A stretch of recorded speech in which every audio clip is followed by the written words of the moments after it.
Good afternoon, ladies and gentlemen. I want to welcome you to our second Amram Scholar Series. I am delighted for all of you to be here and for you to join us. And I just want to remind everybody, I'm going to ask you to try to remain on mute. It'll help us with the background noise. If you have any problems with anything, you can place it in the chat. Samantha Loss is on helping us as our technical assistants. I hope some of you saw our introduction pieces, and you'll see that I believe soon in the chat will appear should be listed an opportunity to link on and be able to show you where and how you can purchase the book. When we get to questions, we're going to begin, and depending on our number of participants, we'd like to open up the floor. And when we do that, I'll ask that everybody, even if we unmute you, to please remain muted just so that we can hear the clarity. And I'll remind people again that even though we're Jewish, to limit our questions to short speeches, not rabbinic speeches. So anyway, thank you for joining us. I want to give a special shout out. I'm sure she's on, is Leslie Maitland, who did such a fabulous job. And she did a great job picking this book and this speaker. And I want to thank her for all the work that she does. For centuries, we as Jews have lived lives that exemplify the relationship between belief and action. We have also, as a people, faced some of the greatest challenges to freedom known to humankind. As such, we know the value of America and her democracy, and have collectively been engaged in the preservation of that treasured gift given to all of us in this land. The ability to be part of a democracy, and to quote, "And that government of the people, by the people, for the people shall not perish," end quote, is something we have treasured and remains of great concern to us as Americans and as Jews. As Jews, we are commanded to act on our beliefs, and then, yes, often we boldly discuss, but more than anything, we also do and more, not only for ourselves, but for the common weal, for our community, for our country. We are a people of action in this country, as good citizens who care. We have been doers. Politics was the Torah spoken at so many of our tables growing up, and even in our chats, tweets, iMessages, and Facebook connections, which are replacing the traditional dining room table discussion. In today's reality, because politics was the path to achieving our goals and our values, we must consider. But do we still couple belief and values with action? Is our engagement as Americans still as effective as we think, or is it something else? And as much as we wish to blame 1600 Pennsylvania Avenue, no matter who occupies it, what is our role as citizens of this great nation? These are the critical questions addressed by our Amram guest this afternoon, Dr. Eitan Hersh. Nothing could be more timely than such a self-examination, which he brings forth in a beautifully written book, Politics is for Power: How to Move Beyond Political Hobbyism, Take Action, and Make Real Change. This is a powerful book that tells the story of how this has happened, who has been inspired, and what effect they have had, and why we should understand the difference between being observers and participants in our democracy. To me, this is a very Jewish book, asking us, are we the best we can be? Read it. For the topic, this is a moving book. It asks and answers hard, penetrating questions with intellectual honesty, academic integrity, and beautifully written prose, which tells inspirational stories of why it all matters. Eitan Hersh is an associate professor of political science at Tufts University. He focuses on US election, voting rights, and civil participation.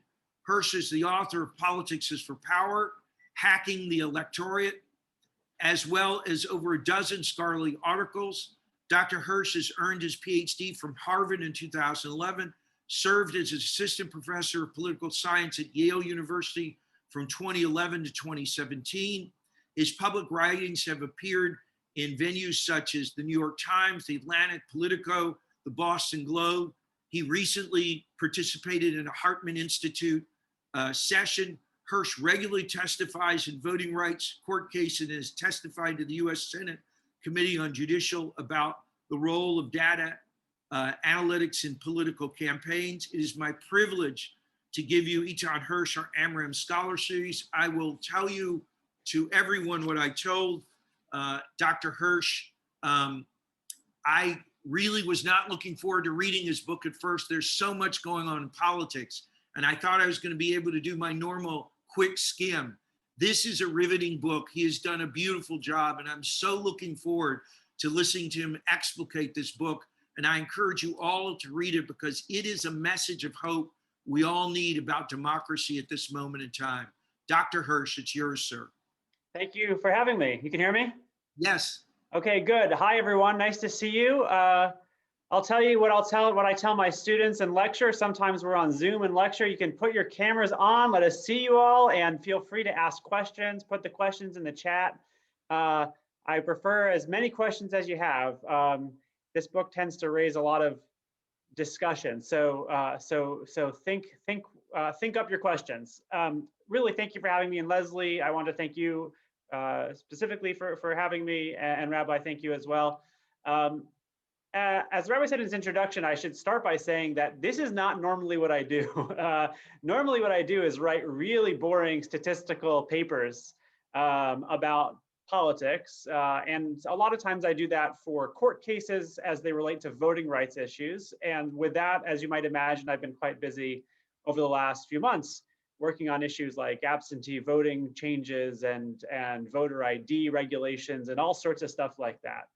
But a little while ago, I wanted to do something different, which is to take a step back from the specific data of political science and ask the following question.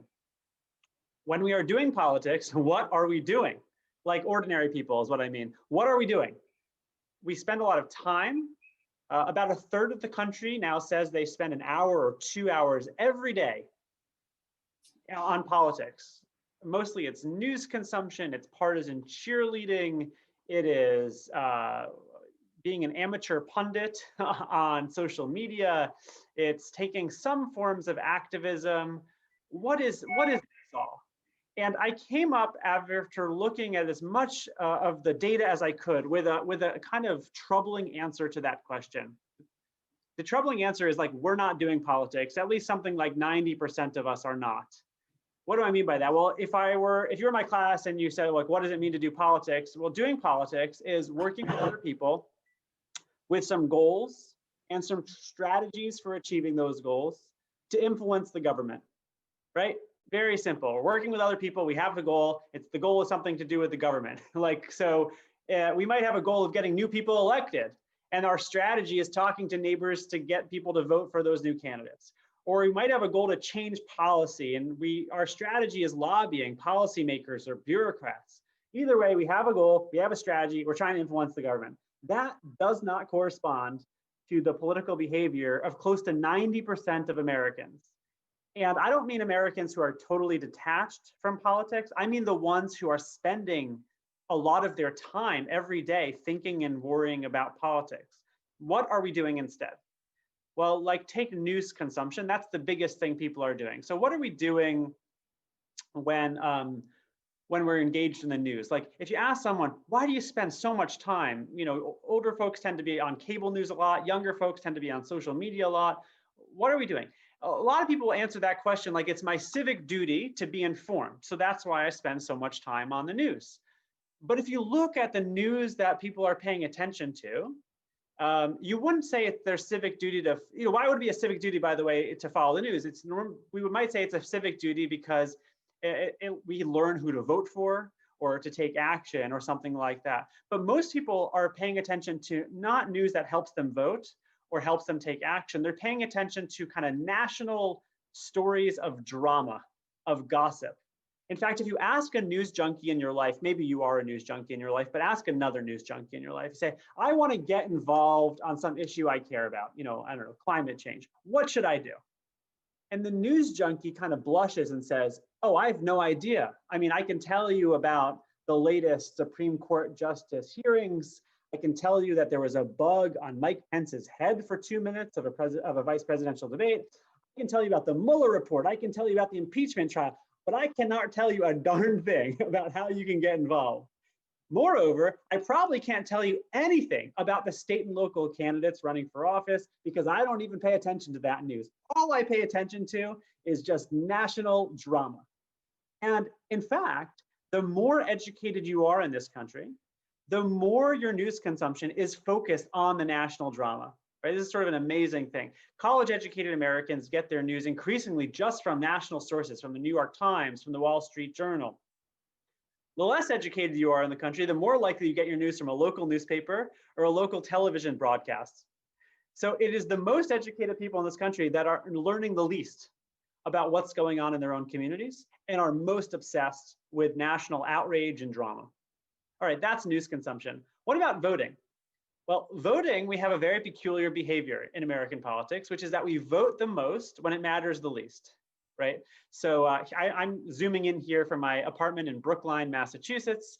I live in about the most democratic town in one of the most democratic states, right? And we have very high turnout, especially in presidential elections.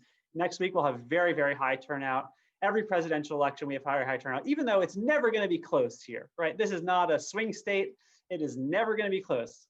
I think back to I was in grad school during the 2008 election. Many of you remember the 2008 election. It was sort of a moment like this one for Democrats anyway, that the Republicans were in power. There was a lot going on that the country wasn't happy with.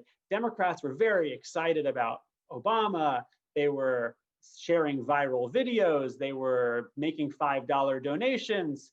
And even in Massachusetts, right, which is he was going to win by 30 points, the turnout was very, very high, historically high. Okay. What happened 2008? What happened just a few months later? Many of you won't remember this because you're not from Massachusetts, but I'll just tell you it's a good illustration. We had a huge special election for the United States Senate. Our long-term senator, Ted Kennedy, died, and there was an election to replace him. And it was a very important election because the Tea Party was rising. There was a candidate, Scott Brown, who looked like he was gaining momentum in this state as a Republican, which is very unusual. The Democrats really could have used this seat because they had 59 votes without it and 60 votes, which is important in the United States Senate for the filibuster. But what happened to turnout? I mean, turnout was record high in 2008. Just a few months later, when the state was really important, right? In 2008, it wasn't important. 2010, now it's very important. Turnout declines massively, especially in the most democratic areas of the state. Turnout was declining everywhere throughout the Obama years when Obama wasn't on the ballot, right? Turnout was really low among young people when Obama wasn't on the ballot. State legislative contests, congressional contests, all the state and local issues at the heart of American politics, at the heart of actually the issues that people care most about. If you ask people today, by the way, like what issues do you care most about? On the Democratic, I mean, apart from COVID, that's the #1 issue. But apart from COVID, what are the big issues? The environment, racial equality. These are issues that have major things to do at the state and local level, but no one pays attention to them. Turnout is super low. You can have local elections with turnout rates around 10%, 9% in this country. Where things are on the ballot, like transit systems and school funding and policing and all sorts of stuff. But our turnout is only actually high in elections where there is that national Democrat versus Republican presidential contest, even in states like where I live, and if those of you live in Washington, D.C., where you live, where the election's never going to be close. Okay, that's voting. What about another thing? Activism. Activism. What is the most common form of activism in American politics today? It's online petition signing. That's the #1 thing that people do to take a civic action, signing an online petition. A colleague and I wanted to understand what people were signing petitions about. So we took from the Obama years in the White House, all of the petitions that were going to the White House. What were they about? We categorized them. Students helped us. Here's what we found. If you add up all of the petitions that went to the Obama White House that were about the big domestic policy issues of the day: healthcare, education, taxes, parental leave, libraries, anything like that. That amounted to 5% of what the petitions were about. 5%. Okay, what's the other 95%? You might ask. That's what we asked. And the answer is a bunch of junk. That's what it's about. Some of them are just jokes, like Pierce Morgan should be kicked out of America. And some of them are just like the very small potatoes issues. So like the FDA shouldn't regulate premium cigars, or the White House should recognize Diaphragmatic Hernia Awareness Day. These are the kinds of petitions that gain a lot of attention, nothing on the big issues. So if you look at one form of our behavior after the other, from activism to voting to mostly news consumption, which again, news consumption today for people online is more like amateur punditry, right? It's not just reading the news, it's reading the news and sending the article and sharing it and commenting on it and then commenting on someone else's commenting about it. What is all that? And the answer I give in the book is that I call it political hobbyism, which is meant to kind of hit you a little bit hard. Like, am I a political hobbyist? That doesn't sound like a very good thing to be. And what is political hobbyism? It's this idea that we're doing politics for us, for our intellectual engagement, for our emotional engagement, but for our short-term instant gratification. The way that a sports fan, an obsessive sports fan, by the way, I should tell you, I am doing this Zoom during a Patriots game, which is, you're welcome. No, right. The way obsessive sports fans follow a season and comment on, oh, can you believe Brady did this and he went down there, and did he deflate the balls? Did he? That's how most of us do politics. In my house, it's actually, we're less about it for sports as we are for food. Right? Watching food videos and reading food reviews. And that's how people do politics. It's for themselves.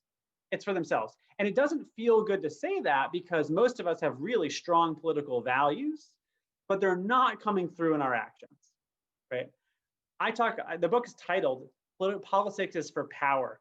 And this is uncomfortable. There's two uncomfortable things in this title, right? The hobbyism, which is sort of like hits a person like feels like an insult, and power, which actually makes people feel uncomfortable. What does it mean, politics is for power?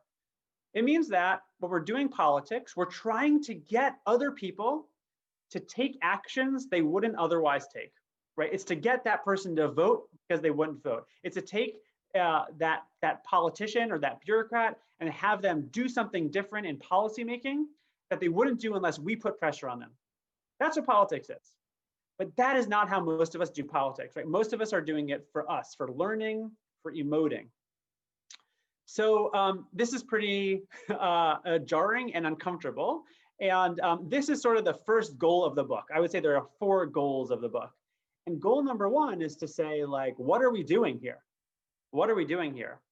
And the answer is for 90% of us, of all ages. I mean, when I talk about political hobbyism, my students feel like they're being called out, like they feel like this applies to them. And if we talk to retirees, right? Students and retirees are the people who have the most time, leisure time to spend on politics. And most of people in both those categories are spending most of their political leisure time on hobbyism. Okay, so that's goal 1 of the book. Goal 2 of the book is to answer this question: why do we do this? Where does it come from? Do we do political hobbyism more now than in the past, right? And the answer is definitely yes. And you can see these statistics that are kind of amazing, right? I mean, no time in American politics has there been more heightened interest in politics than today. Even in 2016, I mean, if you, political scientists like me, we've surveyed the public since the 1940s. And we ask questions like, how interested are you in the election? And never was it higher than 2016. My guess it's going to be recorded even higher in 2020, but up to the data we have so far, 2016, more people than ever said that they were interested in the election. But we're below average historically in terms of organizational engagement. Right? Most people who are following the news every day in America today belong to 0 organizations, report that in the last year, they've gone to 0 meetings on any kind of civic or political activity. report that they've worked 0 times with anyone else on any kind of civic or political venture. Right? That is where we are in American politics today. Heightened interest, more news following than ever, more people saying they care than ever, not more people doing stuff than ever in terms of long-term organizational volunteer engagement. Okay, so why do we do this more now? The answers are a little bit complicated. We can get to them later, but part of the answer has to do with technology. That's the sort of most obvious thing, that we've actually changed all of our leisure time to time that can be done in 5-minute stints peppered throughout the day. If you're like me on your phone, you have like the app that tells you how much time you spent on your phone every day. I don't know if you have this, but it's sort of a terrible thing to have because you'll get, oh, you spent on average 2 hours a day on your phone or whatever. We are spending a ton of leisure time on politics.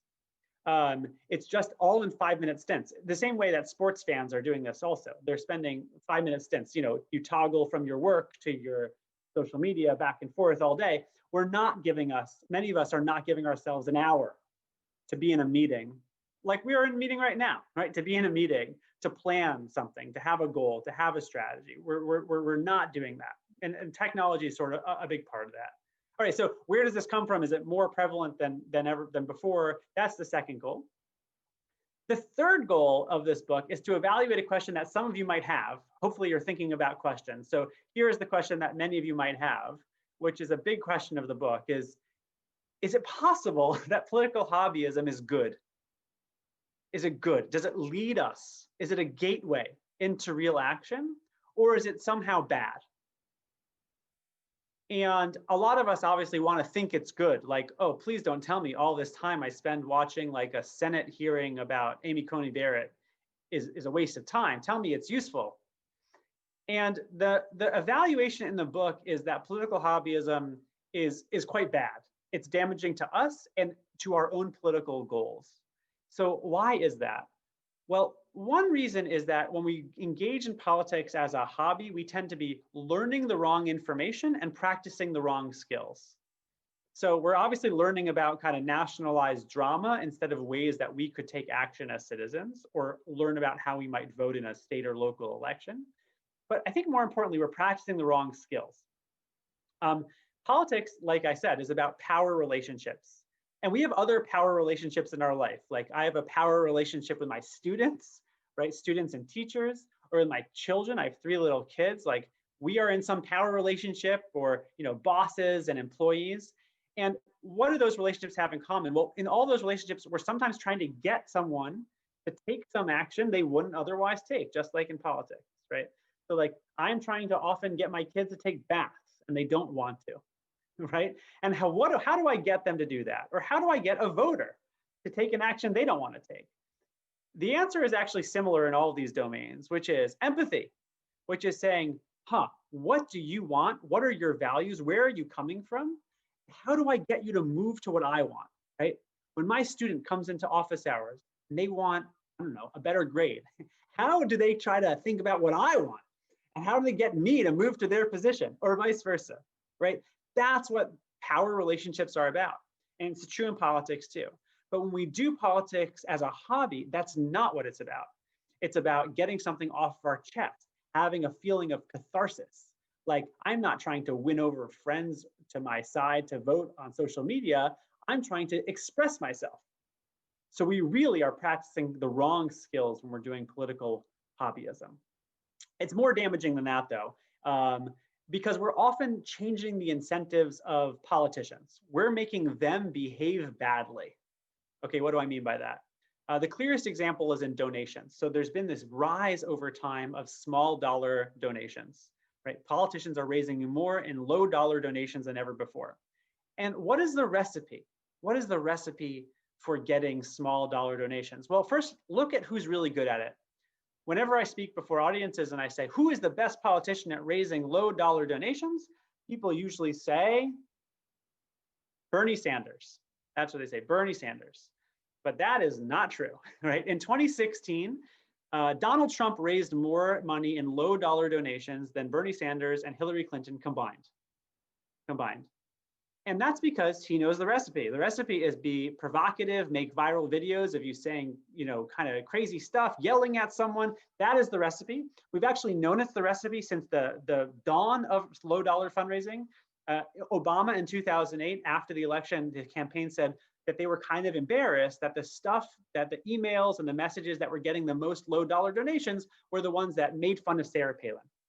We saw when Obama was elected, soon after he was elected, some of you will remember, he spoke before Congress, and Congressman Wilson, one of the Republican congressmen, said, "You lie," shouted at him in the middle of the House of Representatives. And that member of Congress raised $2 million in like 48 hours. All the politicians have learned this, so that when you go and look at a hearing in the United States Senate, or if you look at a primary debate, what you're seeing is one politician after the other trying to make a viral video of themselves, trying to say that thing that's going to get donations. And when you think about that phenomenon, we have to realize that we are the ones to blame for that, right? We are the ones that are incentivized. If we give money to every politician that screams on a viral video, then we're the ones that are making them scream on viral videos, right? So political hobbyism is actually damaging to the political process. Okay, so I've told you what basically this is, this diagnosis, where it comes from, why it's bad. And now I need to tell you the most important part of the book, which is what the alternative is. Everything I've said before might be very depressing up until now. It's sort of a negative vibe. And I want you to, and the rabbi can vouch for this, this book has a very positive vibe. And I have one person really to credit for that, which is I first wrote this book just basically as I talked about through just now. And I had an undergraduate research assistant. Her name was Laurel, and she said, "No one's going to read a book about how we're all doing politics wrong. You got to write about how we're doing it right." And so I spent a long time with political organizers and volunteers, and the book tells the stories of 7 of them, ranging in age from 19 to 98, who are all doing politics with dignity and empathy and with goals. They have a strategy and they have a goal. And let me see, what time is it now? Should I tell you 1 or 2 of these stories? I'm going to tell you at least one of them. I'll tell you one of these stories, okay? And then more than one. They're such good stories. Let me start with the story of Nach. He's the 98-year-old, and he's really, he's one of my favorite characters in the book. And you'll see what I mean by how these people do politics different than most of us. So Nach, when I met him, well, here's what I knew before I met him. I knew that he was called the Ukrainian boss, I knew that he somehow controlled 1,000 votes, although I didn't really know what that meant. And he had been under investigation at some point by the Department of Justice, and that politicians loved him. I had to figure out who this person was. So I learned about this man, Nach Vysoky. And here's the story. I live in Brookline. There's a Russian neighborhood in Brighton, just the next kind of neighborhood over, part of Boston. And that's where I met Nach in a tiny little unit in a Jewish retirement center for low-income seniors, okay? And here's his story. He came to the United States and to Boston in the early 1980s, and he came from Ukraine. He was this Holocaust survivor. He came from Romania, then he had been in Russian Siberian camps. He had a really horrible beginning of his life. And anyway, when he came to Boston, he was in retirement, really. And he came to Boston, and he was just sort of a do-gooder in his community, okay? He would like drive neighbors to doctor's offices. He would put on social programs for the Russian Jewish community in Boston, and that was it, no politics. This man did not do a single thing in politics till his mid-70s, nothing. And then in his mid-70s, something happened. Some of you will remember that in the 1990s, the Congress and President Clinton passed a welfare reform law. It was a big deal. And in the first writing of this law, people like Nach, that is, people who are here completely legally in retirement homes, were going to be denied food stamps and all sorts of government benefits, and unless they worked. But most of them didn't speak English and couldn't work. And this was a huge controversy at the time. Catholic Charities was saying this was going to result in a suicide epidemic among seniors. It was a dreadful thing. And Nach went on the news and he tried to make a stink about it, saying, hey, this is not fair. He went down to Washington. He was pretty sick in his 70s then. And he made this speech before the National Press Club. And I'll just tell you, the end of the speech was, I ask the Congress on behalf of all refugees, old and sick people, to be more sensitive to the terrible situation they're in and to take care of them. I pray for a change in this new law to give old people comfort, people who have hard hardships, beatings, and threats in their native country. They cannot work. Many cannot really learn English. I ask our government to help them to live their lives in peace in our democracy. Now, at the same time as Nach and other seniors were lobbying for this change, Nach and his wife did something kind of amazing. They started to try to get citizenship for all of their neighbors. Most of the Russian Jewish community at the time were eligible for citizenship, but had never gone through with it. And so they started study groups. You know, they had to practice 300 civics questions for this test. They had to practice like an interview in English. So Nach and his wife Clara, they would drive people to these tests. And within a year, they helped 300 of their neighbors in this one building pass the citizenship test. Okay, that's just step one. Because what Nach realized is that the way to serve his community in part was to build political power. So he and his friends, who he in this context called his lieutenants, they would make a slate of candidates for state and local and national races. They would fill out like a sample ballot. They would pass it to every door in this retirement home, which had like 1,000 people in it. They would stand and make sure everyone voted on election day. And within a few election cycles, right, this is a person who did no politics, paid no attention to it. Within a few election cycles, their precinct had 3 times the turnout rate of all the precincts around it. And basically everyone was voting the same way, which triggered the US attorneys to look into this, because like, what's going on? How is it possible that this precinct is voting at this high rate and everyone's voting? Is there something fraudulent? I mean, when I just first told you about this story, I said this Ukrainian boss controlled 1,000 votes. You might have had this feeling like, ugh, like what is this? This sounds bad. And the truth is, what the US attorneys discovered was that Nach built political power by being a mensch, by serving his community, by helping people pass the citizenship test, by being a good neighbor, by taking care of people. And they loved him, they trusted him. And so when he said, here's who we should vote for, they weren't like automatons listening to the ward boss. They were realizing that this is how they were going to serve their community together. And once this happened, the politicians responded right away, of course. I mean, they call him on his birthday, they walk him to the grocery store, but more importantly, you know, when something goes wrong, I mean, there's big local issues like, you know, the walks weren't getting shoveled properly when it snowed.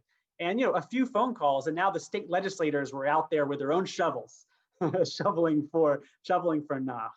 If he had a question about an amnesty issue, about an immigration issue, he had the ears of every politician in the state. And that's what he did. He used his political power to serve his community, and he served his community by getting political power. I have to tell you that my book came out in January, mid-January of this year. And in December, I got a copy of it, and I was excited to bring a copy to Nach. And he died right before I could. He died 3 days shy of his 99th birthday. And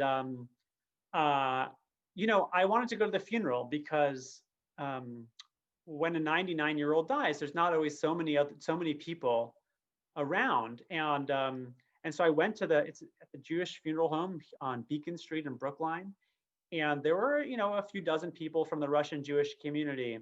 And then I see in the front row, the governor of Massachusetts, the mayor of the city of Boston, state legislators, city councilors, and, you know, none of them were there to get a vote. No selfies were being taken. They were just there because there weren't any votes to get. They were just there to pay tribute to someone who did politics right, who realized that politics is not about paying attention to important things. It's about being important. It's about using community to serve our political values and our religious values and our civic values and all that. It's doing something.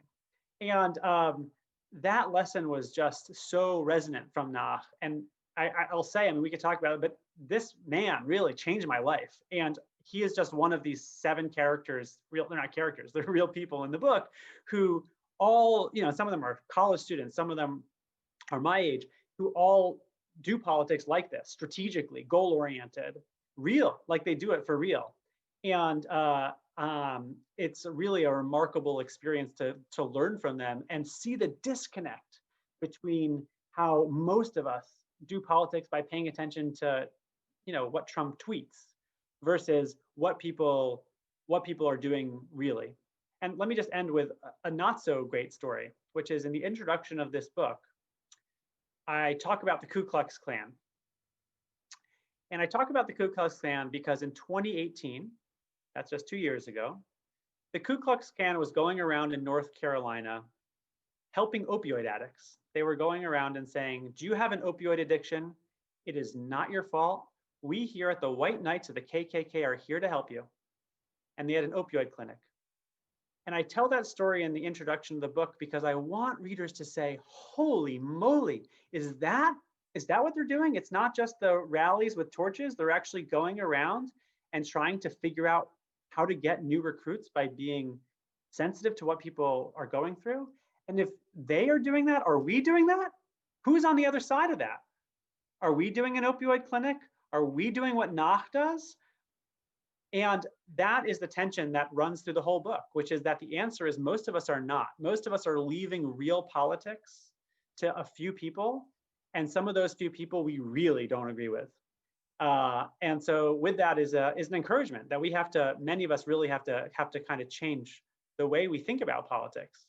And maybe I'll leave it at that and turn it over to the rabbi and to all of you if you have questions. Thank you. Thank you so much. I might encourage you just to give flavor to also tell maybe Lisa's story quickly. I mean, they were all so, and this is why I encourage folks because, you know, I teared up reading the story and he only gave you part of Nahum's story but they're just powerful stories and the motivations are so different. The outcomes are so different. Do you want to take a minute to tell her story or? Sure. Yeah, I'll tell Lisa's story quickly. So Lisa is, she's in her 50s and she lives in Brooklyn in a kind of well-to-do Park Slope area of Brooklyn. I don't know if you know that area. It's kind of a well-to-do, very liberal area. And Lisa, after the 2016 election, like many people, were trying to figure out they have to do something. What are they supposed to do? And she went to some protests and to join some groups, but she eventually happened upon this idea of what's called deep canvassing. And here's what she did with training. Every week, probably 2 or 3 times a week during the 2018 election, but she continues to do it to this day. Lisa goes to Staten Island. In the 2018, she went to Staten Island, which was the only Republican area of New York, the only area that went for Trump. It had a Republican member of Congress. And she would go to the doors of Republican voters and engage in this strategy called deep canvassing. And what that means is she would briefly talk about herself and in a very vulnerable way, what she cares about, why she is here. And she never, ever got into an argument. She was never trying to convince someone of anything. What she did is she looked them in the eye and she invited them, after her sharing her own story, to share their story. Where are they coming from? Why do you believe this? Tell me about it. And this strategy of deep canvassing is one of the scientifically proven to be one of the most effective way of persuading someone. And the reason, what happens is this: you basically, as a canvasser, share who you are and why you care about something, and you invite someone else to do the same thing. And a lot of times, the person on the other side actually hasn't thought it through very much. They're not actually invited to think through deeply why they vote this way or vote that way. And when you treat them in a non-judgmental, respectful conversation, for the first time, they might be having this moment of reflection. And you're there as a friendly canvasser inviting them to do that, and it moves people. Not only does it move people, but when it doesn't work, the kind of worst case scenario is often some sense of mutual understanding. Like, I'm not going to change my mind, but I see you, a Democrat, or I see you, a Republican, you're not going to bite my head off. There's another person in the book, I'll just say briefly, canvassing in a very deep red area of Pennsylvania where people go around with Kevlar vests to canvass. That's how afraid they are about talking to someone on the other side. And Lisa champions the strategy of deep canvassing to try to move people toward her. And I'll say this about it. Many people, especially if you've ever been canvassing or phone banking, you can feel like, what a waste of time. I spent 2 hours doing this. I talked to one person, I talked to 2 people. Lisa will try to have these conversations that sometimes are a half hour long. So she might spend all day, a whole Saturday or Sunday in Staten Island, have a few conversations. And the one thing that every real political organizer and activist and volunteer does is they have a paradigm shift from what most of us do, which is they don't think like, I'm just one drop in the bucket. What influence could I, what can I do to change the presidential election? Or talking to 2 voters, what a drop in the bucket. No, none of them think about it that way. They all think like, I'm entitled to 1 vote. How many more can I get? I can spend a whole day and I might have a deep conversation that's going to change the life and the vote of 1 person. I've just doubled my voting power. That is worth it. And we think about someone like Nah, who over a decade had 1,000 people on board with him. That is worth it. It's worth it because none of us can change the outcome. But what generally happens in politics is like we say, oh, what's happening in the Supreme Court nomination, that stuff's important. Conveniently, I have no role to play in it, so my only role is to watch it. But the way Lisa thinks about it is like, no, I have my 1 vote. How many more can I get? So your book, you lay out, and you did this well, saying that there are 5 activities that we have: the news consumption, the partisan cheerleading, the voting, activism, and donating. And then you go on in a really beautiful and very compelling way to let us know, both statistically and anecdotally, you illuminate all that your statistics with real life examples that are so beautifully done, that most of us are, as you said, participating in this hobbyism, that the politics has become something that we almost do even as our leisure time. And you spend a lot of time in the latter part of the book talking about Aristotle's piece about leisure and going through, which is well done. My question to begin with is that how has hobbyism, as you laid out, it's clear that it's hurt democracies because we're inactive. We're handing it over to the people that are willing to do the work, and that we're sitting on the sidelines thinking that we're involved, but not really being involved. So how has that hurt the, if you will, American Jewish interests? And not only our democracy, but specifically, and I ask you this, I know this is not your expertise, but you also revealed to me, when I was good to know, that you're from a rabbinic family, and I didn't realize that I know Dr. Hersh's brother, who's been is a leading rabbi in the all of his family are members of leading congregations in the Ramah movement. So you're qualified, if not as a political scientist, at least as a mishpacha. So where do I begin? I think in the Jewish community, we actually have both strong examples of hobbyism and strong examples of organized action. And the hobbyism is that the demographic right now who spends the most time in passive political consumption are college-educated white liberals. And most American Jews are in this category of being not very organizationally engaged, either religious or civic, but they're in a social network where they're expected to, know about politics, be able to talk about Nate Silver's polling, know facts about politics. The organized Jewish community, I have to say, there was something that came out. I don't need to talk about this, but a few years ago, there was a study of American Jews that came out from, I don't know, it was Pew or someone else.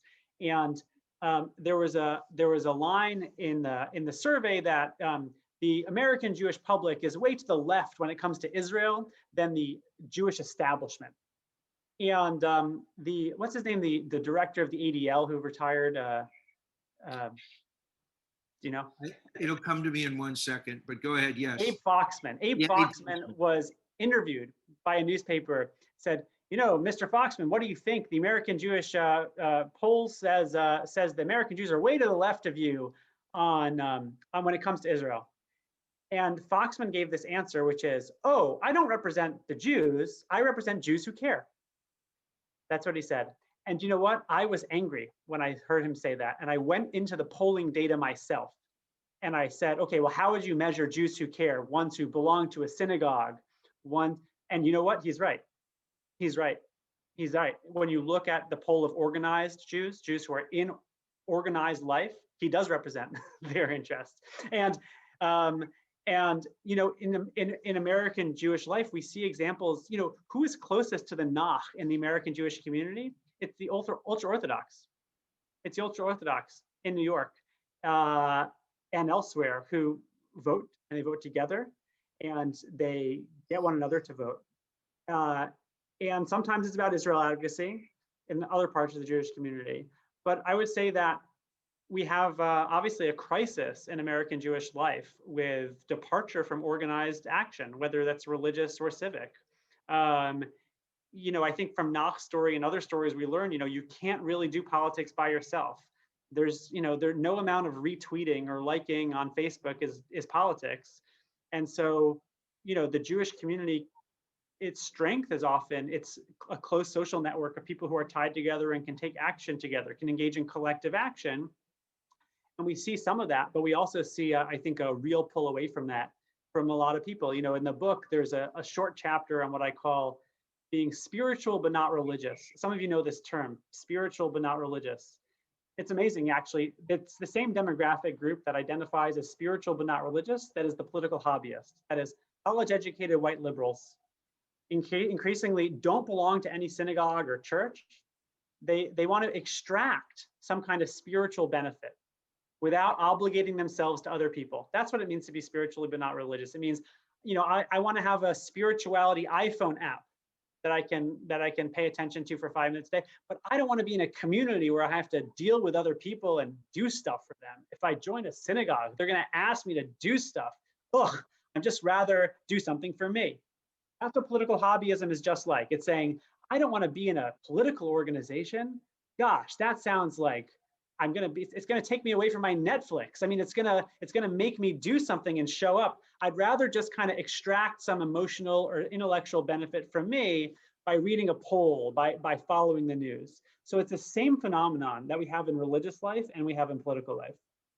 So we have at least 2 questions in the questions, and we'll turn to those in a second. I want to ask one other question, because in this, you spend a particular amount of time talking about, when we talk about this, is that, you know, we play hate in politics when we're the political cheerleaders, and when we want to feel a sense of belonging. You throughout the book, you talk about Putnam's work in Bowling Alone and some other things, and therefore you talk about this with your young children when they come in, when you, as a Boston Red Sox fan, go there and everybody yells that the Yankees are, what do they say, sensuous? No, they say something else, the Yankees blank, that, you know, that's not real hate.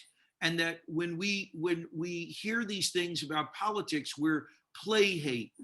I just want to say, as you wrote this book, and given the fact of that may be the case, how do we, and what has happened in the fact that we allow and tolerate this or give permission to this?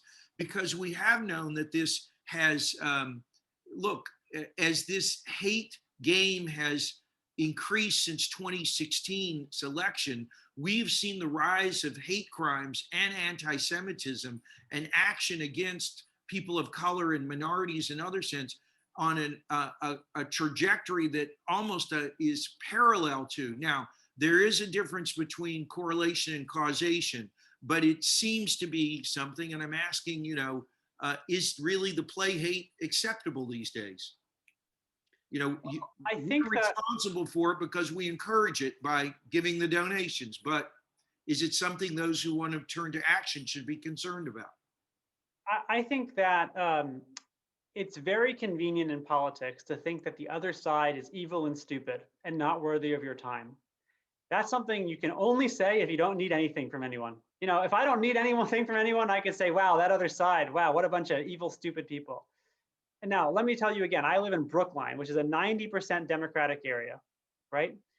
And if I want to make progress on the things that I care about, and I'm active in our community about affordable housing and about policing, I'm not fighting with Republicans. I should say I'm a Democrat.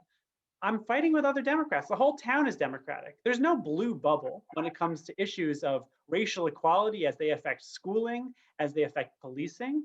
Where I live, the people on the other side are also Democrats. They might hate Trump, but they don't want to make the schools more equitable, nor do they want to change the way the police engage in policing. When I think about affordable housing or transit, where the environmental thing to do is going to mean raising taxes on people, all of a sudden these people in my town, in my neighborhood, who think they like the Green New Deal, who say they want that, they don't want the Green New Deal. They don't even want to raise their gas taxes by a penny. So those people, I can't afford to say I hate them or they're stupid. I need to move them with me. And, I was just giving a talk last week to the Brigham Young University in Provo, Utah. And it's like the Brookline of the right. I mean, they're all Republican, but it's the same issues. There's no red bubble there. And, and by the way, like these issues, environment and race, these are the #1 issues for Democrats. The opponents of these issues are not evil, stupid Republicans. They're your neighbors. They're your neighbors.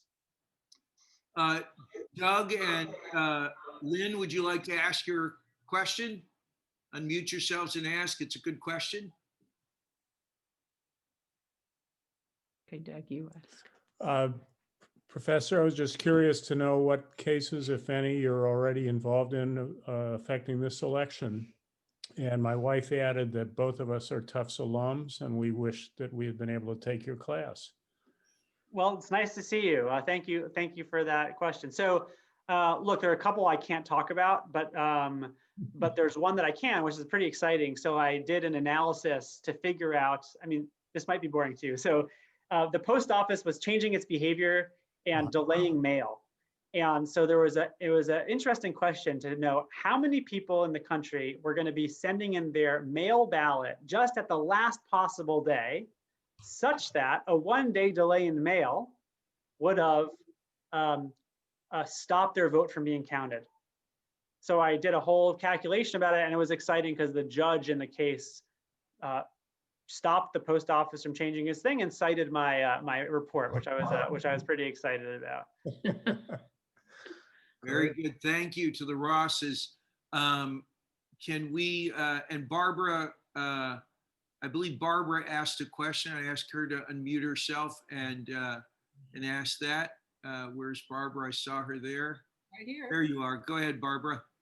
How important is it that we're not doing a good job teaching civics anymore? And is there anything, or what are the things that we can do as individuals to affect change there?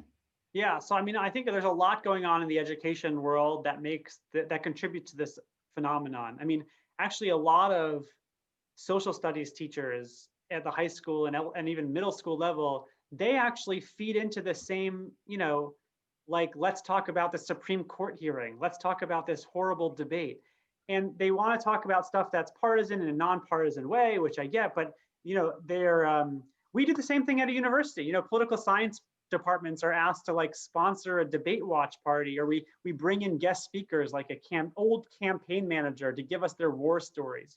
We're not paying attention to people like Nach or Lisa. We're not talking about civics in the right way at all. We're not doing it. In terms of what to do, look, I'll say there's one thing that is useful to do, because some of you in this call probably are involved in civic life and political life. And oftentimes I go around the country, mostly on Zoom now, and talk to groups that have fairly aging leaderships and saying, we really want the students to be involved. We want more students to be involved. How can we get them involved? And my #1 answer is, how many of them are on your board? How many high school or college students are on the board?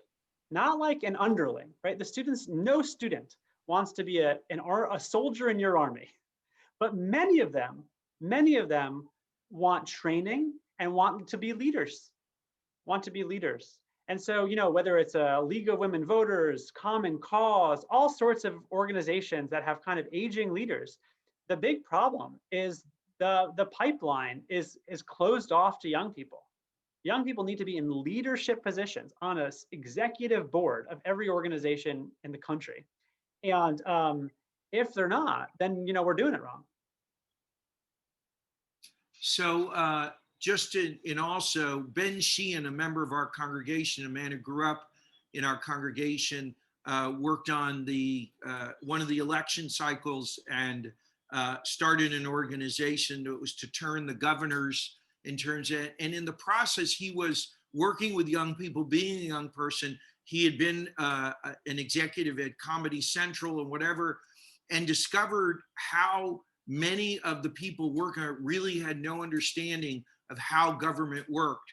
And Michael has put together, not Michael, Ben Sheehan has put together a whole set, and he's spoken to our 2239, and it's been funded, and it's in podcasts and things about civics, Barbara, exactly that, saying that many of them have the passion about an issue, but have no understanding about where along the line that they can exercise their will. So I think that that's a really fair and important piece to bring up. I want to ask you. Can I just say one thing? We also, part of my inspiration for writing this, we need a whole culture change in how we all talk about politics. It's on many of us where our dinner time conversation about politics is about, did you hear what Trump said? Not what did you do? What did you do today? How many people did you impact? I have a very Chabad oriented view of this, how many lives did you change? How many mitzvahs did you do? This is we need to think about politics in that frame as opposed to thinking about, what Trump did. Well, I would also tell you that this is important to a congregation like ours because we're engaged in social justice, and it's not just citing the prophets, but we do the work. We have programs that have produced over 1 million meals. We have now done ourselves as a congregation more meals than some countries have done to feed their poor. So I think you're right on. It is not just in terms of the Chabad or others, but everybody is engaged. And for Jews especially, who are engaged in saying the direct correlation between action. So I want to ask you on given this, and given this sort of an activism and some of the things that you've done, at the end of your book, you begin to talk about this, and that is how has this hobbyism contributed to racism and systematic race? And also in that, how should we respond to the issues of racial equality to avoid hobbyism? Yeah, it's a great question because it comes up a lot. I mean, a lot of people over the summer went to a Black Lives Matter rally, for example. A lot of people, probably some people on this call. And, was that political hobbyism? It's an uncomfortable question. And here's my answer to it. Almost everyone, if you went to a political rally that was about Black Lives Matter, there was someone who spoke up front. And that person who spoke up front said, "Thank you for coming. This is step one. This is step one. We actually need you because we're going to go before the city council. We're going to go before the school board. We're going to go before the police superintendent. And we want to do these 5 concrete things. We want to have body cameras, or we want to have accountability that's external to the police force, or we want to blah, blah, blah. And we need voices there. We need the public to show up. And if the rally in the summer was the beginning and the end of one's engagement on that issue, then yeah, I'd say that's political hobbyism, that attending the rally was for you to feel connected to something. It wasn't for serving any goal, it was for you. When I think about Black Lives Matter or the issues of race in the country, it's so convenient for liberals, particularly, to say, oh, we're not the racists. We're not the racists. It's those people that are the racists. It's the white nationalists that are the racists.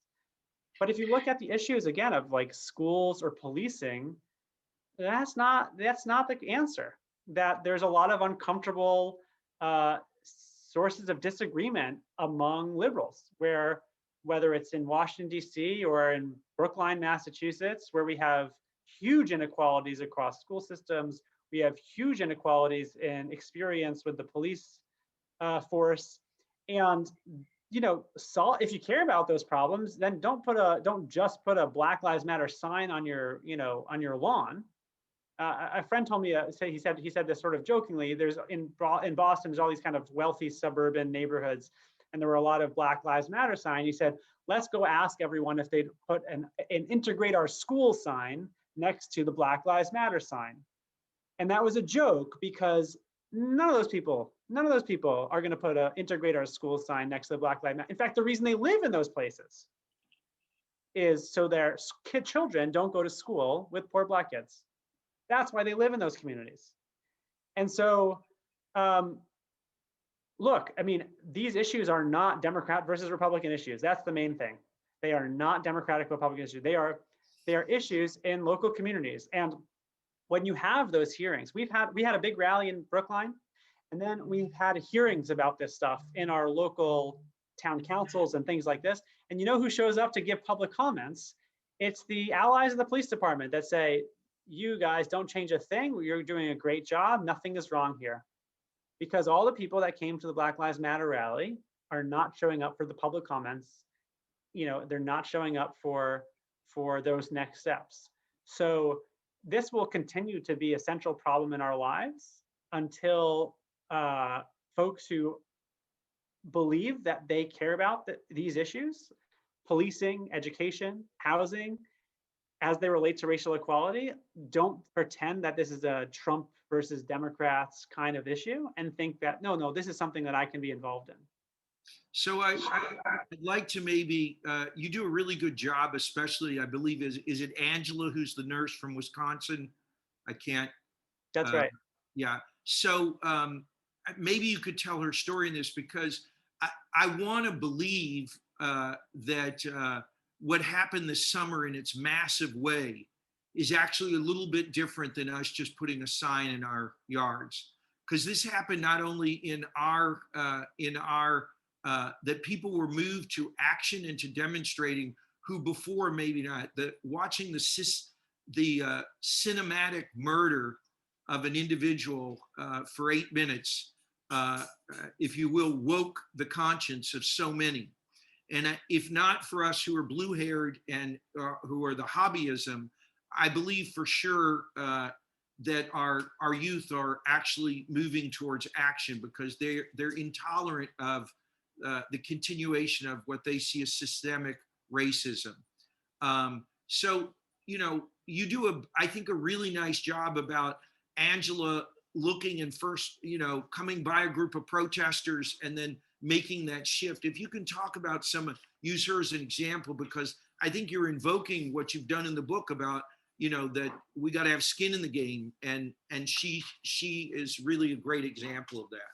Yeah, I mean, Angela is a fascinating story for a lot of reasons. I mean, one is this uncomfortable. She's someone who protests all the time, but is also very skeptical of protests. You know, she looked at the Women's March and says, man, those funny Steins, they're not going to do a damn thing.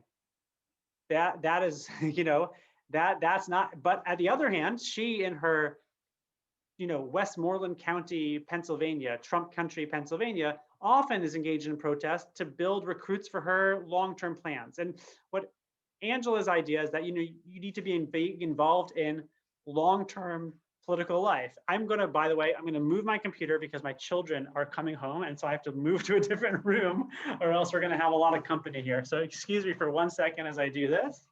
As long as they don't yell certain things about the Boston Red Sox. I mean, about the Yankees. That's right. Okay, I'm moving here. Sorry. I hope you're all used to things like this. We have to deal with hiding from our children when it comes to Zoom. Okay, hello. I'm back. So look, I mean, it's the same story. It's like, there's long-term politics and there's short-term politics. And the short-term politics is like, we do it for us. And the long-term politics is we try to build something strategically. And, it has to be that second thing. When I think about my students, many of my students right now are not engaging in politics at all. We have Democratic groups, for example, that are protesting the election. They're not involved in any of the Biden stuff because they wanted Bernie Sanders to win. And we have young people, and so they're not supporting Biden. We have young people who across the country have a problem, which is that they're going to be moving every 2 years or every 18 months until they're 30. They're not going to get married and have kids and settle down into a community until very late. And it's hard for them to weigh in on these issues, they feel, when they're kind of nomadic. We have a housing crisis that makes it impossible for young people to afford to live anywhere except as a renter. So I think that there's a lot of anxiety among the young students that I have, which is they do care about a lot of these issues. But the power structure for something like policing is very local. And things are not going to change on it until people who have influence and engagement in their own cities and towns are willing to take action on it.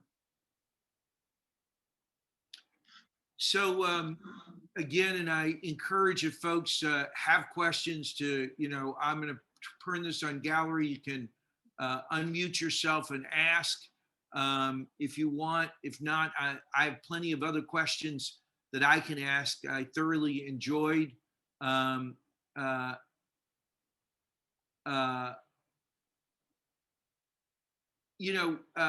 question that was asked in here by one is about when you talk about entertainment value, what is happening to our politics in terms of the entertainment value of Trump and whether his daily drama becomes addictive to supporters, so that is that, helping our democracy, hurting our democracy? And I'm not, this could be taken of Wilson, who spoke out, or others who engage in the hyperbole and the drama in order to create this addiction.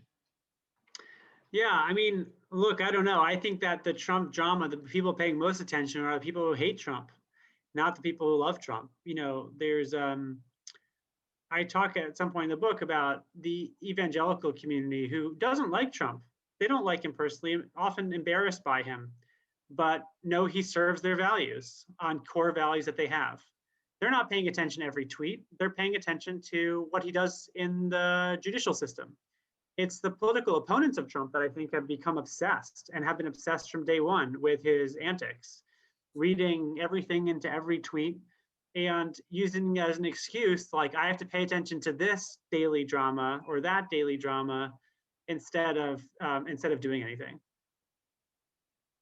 So I encourage you, I'm going to go to some of my other screens. I don't see any hands at the particular. Barbara has a question about donations, which I think is a good question. Super, go ahead. I didn't see it. Yeah, are substantial donations part of hobbyism? If we don't, then if you're just donating, is that hobbyism? That's a good question. So here's what I would say. No matter how much money you're donating to politics, the question is it goal-oriented and strategic? I know groups of people who are only giving, say, maybe $50, and they pool their money and they say, okay, who needs our money? Which politician will most benefit from this? Who conveys our values? And whether you're giving $50 or $5,000, you can have that stop and think conversation.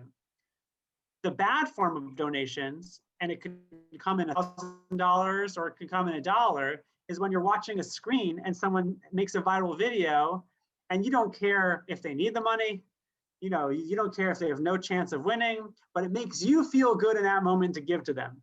That is the hobbyist form of donation. So I think no matter how much you're giving, you can give it in a very thoughtful, strategic way. By the way, people give charitable donation like this too. It's like you can kind of plan out your charitable donations thoughtfully. Whoops, you just froze up on us. Uh-oh. Or you can just be responsive.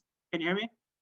Now you just repeat that. You froze up for a minute there. I'm saying it's the same with charitable donations, that you can give charitable donations thoughtfully and make a plan, or you can kind of give them in response to a crisis, or in response to, like, oh, well, Tufts University gave you a call to their alumni network and you get, and that's, I shouldn't say that, but that's the non-strategic form, and that's not so good.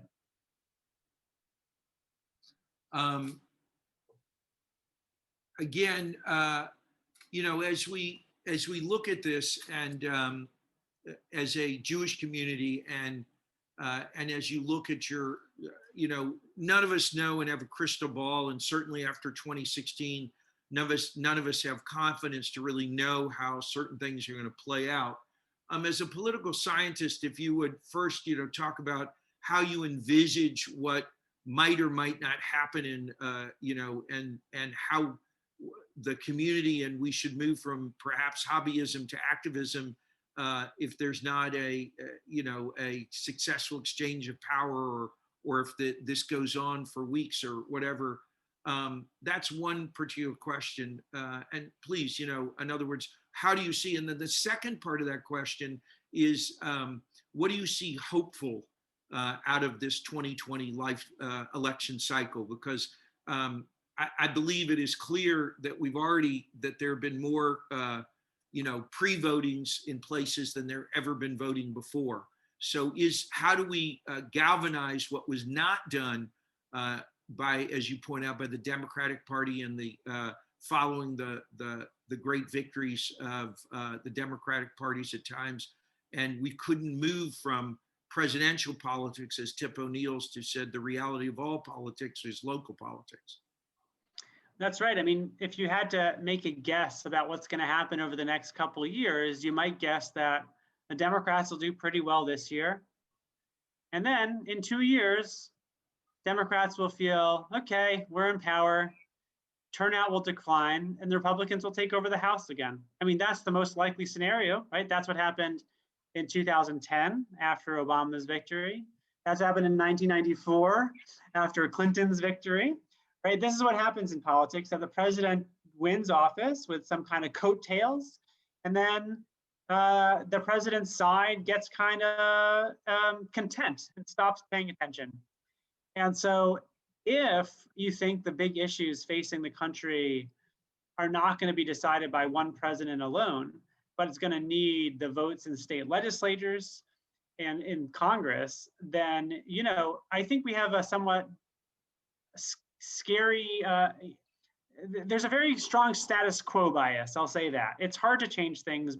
And in part, that's because our focus is so nationalized and not focused on things like state legislative races, that we're not going to make progress without a lot more civic activism. Now, I'm not saying, by the way, that we need everyone to be engaged in politics who's not engaged right now. But what I am saying is that many of us who are spending an hour or two a day on political consumption, we are the ones who need to shift gears, right? Not by adding more time, but by changing how the time we spend, so we care about what happens below the level of presidential politics. I think hopefulness is that there are a lot of people who are getting this message. We have people across the country who are running for city council and school board and state legislature, and they're doing it. I would say the group that's least on board is the folks who are like the wealthy, the foundations, where, just to give you an example that is just sort of very dramatic. Some of you might know there's an organization on the political right called ALEC, A-L-E-C. And ALEC does, it helps Republican state legislators pass conservative policy. You have to remember that state legislatures normally don't have much, they have very few staff members. They don't have much expertise. They're part-timers. And ALEC gives them what are called model bills. Okay, why am I bringing this up? Well, ALEC has about $150 million budget a year, and it's very successful. And curiously, there is no Democratic version of it. Why not? Why not? Well, the folks who study this the most say, well, that the donors think that state legislative stuff is kind of parochial. It's beneath them. It's beneath them. And so there's no appetite for this. I mean, I could put it to you folks here. If I say, you know, are you willing to support a 25-year-old right out of law school who wants to run for judge or wants to run for state legislature? What would you say to that? And a lot of people say, look, county judge, that stuff's beneath me. That's parochial. Meanwhile, other people are going to say, yeah, in 30 years, that person might be on the Supreme Court. Of course, that's worth it. And so I think from kind of ordinary hobbyists to wealthy donors, particularly on the left, where politics is very, very nationalized, there is a concern that everyone can only pay attention to the next moment and is not willing to do things long term. So, you know, this, I'd like you to speak, you teach in the classroom with college students.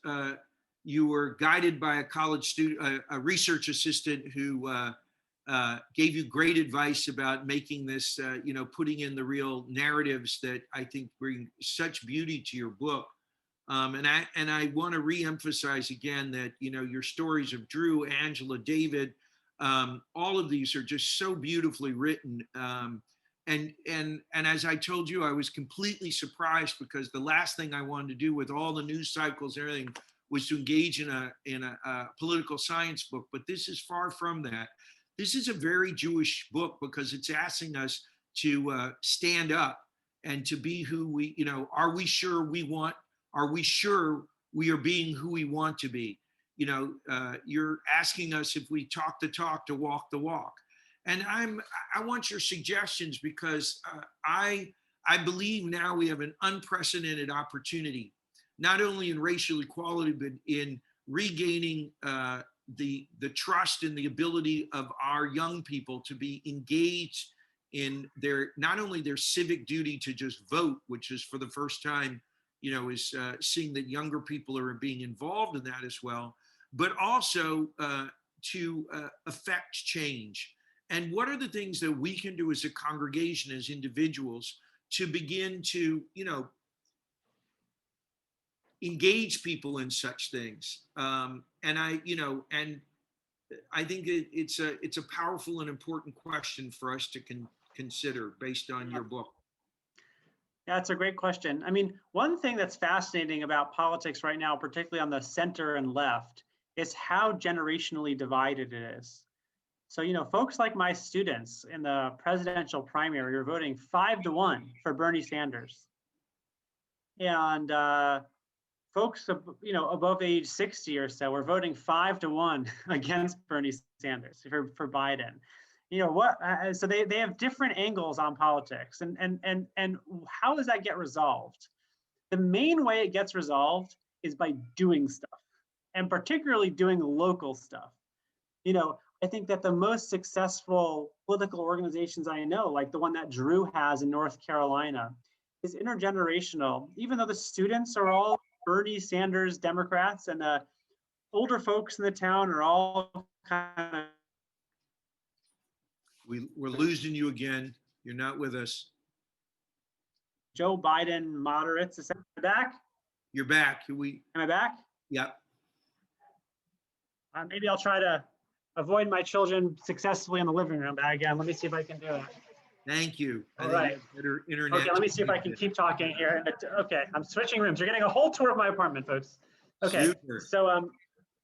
So what I would say is that the Bernie, you know, when you engage in a local action, like when the students and older folks work together on an issue about housing affordability, or when they work together on an issue related to environmental policy, it does a few things. The students are actually taking action on the issues that they care most about, and it becomes a very moderating thing to do, okay?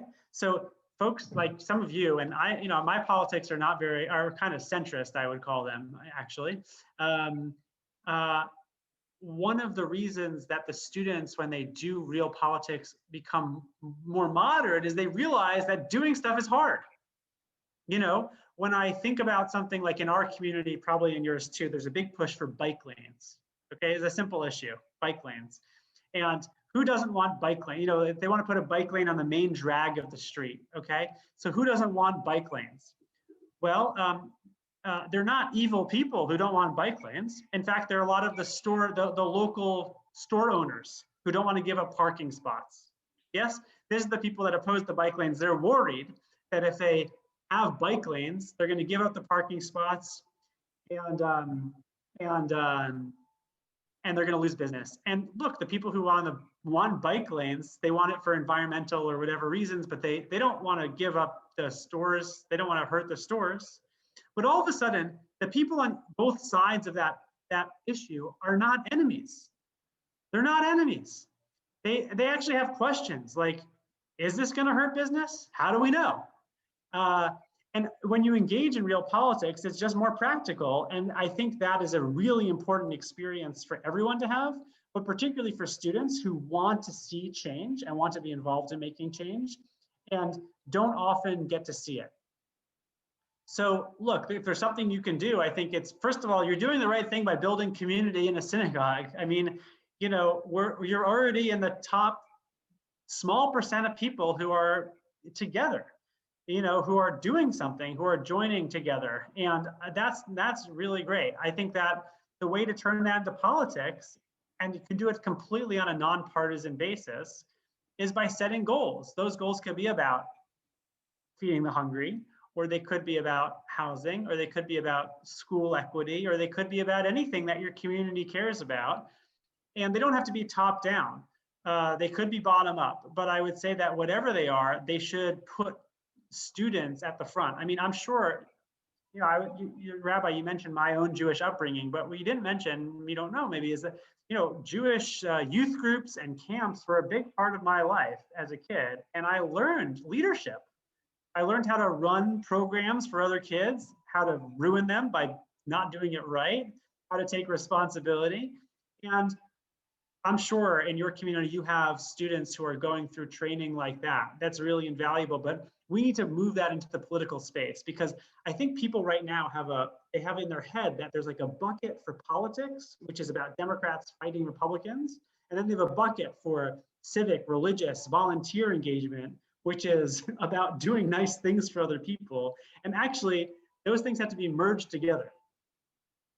So I really appreciate what you're what you're saying, and I think that we've always tried to infer to our students from the earliest age on that it is, you know, what you say and what you believe has got to be demonstrated by action.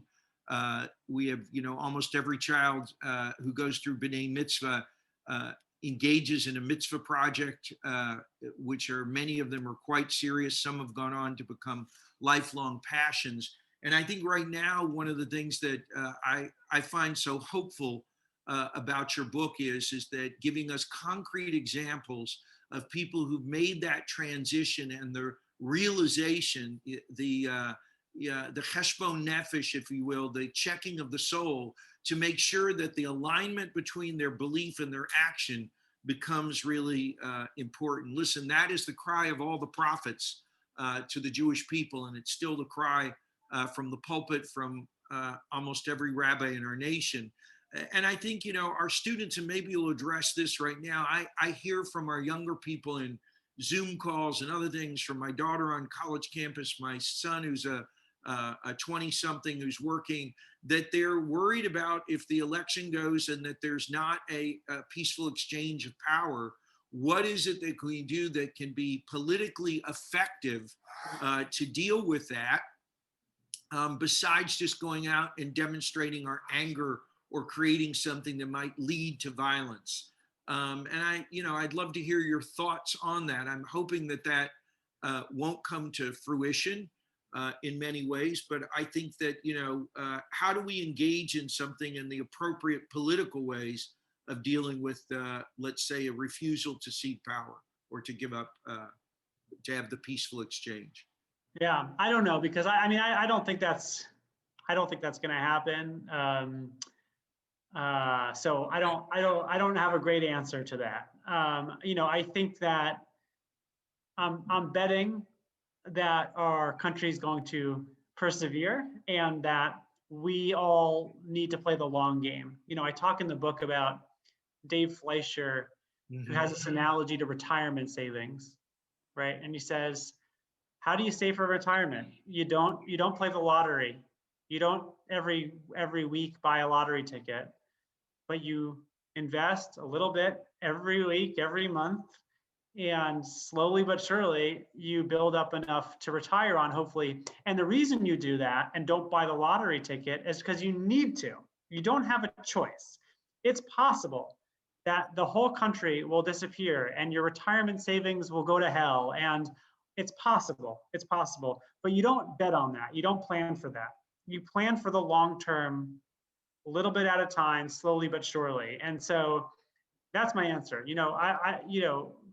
And it's very consistent with your book. And I want to thank you again. And I will tell you, an investment for the future is to read this book because it asks penetrating questions. It has fascinating statistics in it that are then brought to life in really very beautiful examples. And I think you dance between the practical and the real and the academic in just a beautiful way. And I want to again commend you. The 7 stories that you tell are told very compelling. You obviously have some good rabbis in your family that let you tell some good narratives, but this book stands and is really well done. And I thank you for reminding us of what our responsibility is not to be hobbyists, not to be ones that are sitting back, but to be engaged and in doing. To that end, I hope everybody on the call will participate in our upcoming opportunities for the Scholar Series. I'm going to ask before we sign off I will have Sam Good. She can put them back up and they'll run. There we go. We have Stephen Levy, Facebook, The Inside Story, which is such a good thing in succession to what we do here because Dr. Hersh really talks about the use of technology. We have also this Wednesday, I hope you will join us because we're joining with our partners from Shiloh Baptist, AME Conti and AME John Wesley and Howard Divinity School to continue our congregational conversations, to move from dialogue to action eventually. But I think we first have to have the meeting of minds and the interface between the Black community and our community. And I hope you will join in that. Dare to Speak, Susan Nozell. And I want to encourage you to engage. Leslie has found us a local speaker, but who is a brilliant speaker that will happen on Kristallnacht, on the evening of Kristallnacht, which is Esther Safran 4. I want you to know we're still here. A beautiful book. It'll start with an interfaith service at 7 that'll be very brief, and then she will be our featured speaker. So again, I want to thank Professor Hersh. I want to encourage people, before we do, we're going to put back up. We will also have on our website, if you want to know how to find and buy the book, I encourage you. I'm going to tell you, mine is marked up. Ooh, here's the cover. Mine is marked up in terms of this. I will tell you, it's a great book, and I think it's a great book that your children will enjoy and engage. So thank you again for joining us, to Leslie Maitland for all the hard work, to Sam Loss for doing our technical support, to Jen and our communications teams for getting this out. To all of you who participated, I wish you well. Have a nice dinner and enjoy. Dr. Hersh, thank you again so much, not only for tonight, but really for giving us the gift of this book. And I'm sure for inspiring your students each and every day.